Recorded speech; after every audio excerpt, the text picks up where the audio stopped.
Senator Edwards, you say you're against nuclear power, but a reality check. I talked to the folks at the MIT Energy Initiative, and they put it this way, that in 2050, the world's population is going to go from 6 billion to 9 billion, that CO2 is going to double, that you could build a nuclear power plant one per week, and it wouldn't meet the world's needs. Something must be done, and it cannot be done just with wind or solar. Well, yes, there are a lot of things that need to be done. If you were to double the number of nuclear power plants on the planet tomorrow, if that were possible, it would deal with about 1/7 of the greenhouse gas problem. This is not the answer. And it goes beyond wind and solar. We ought to be investing in other cellulose-based biofuels.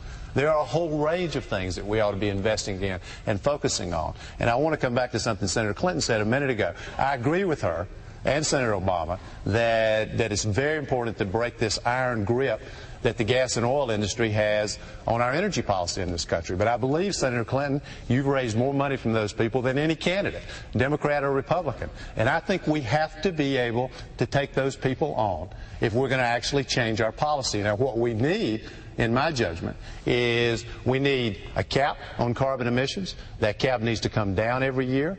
We need an 80% reduction in our carbon emissions by the year 2050. Below the cap, we ought to make the polluters pay. That money ought to be invested in all these clean, renewable sources of energy, wind, solar, cellulose-based biofuels.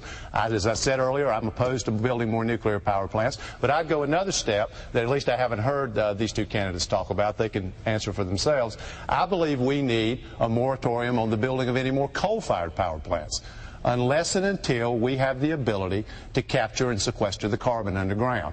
Because every time we build a new coal-fired power plant in America, when we don't have that technology attached to it, what happens is we're making a terrible situation worse. We're already the worst polluter on the planet. America needs to be leading by example.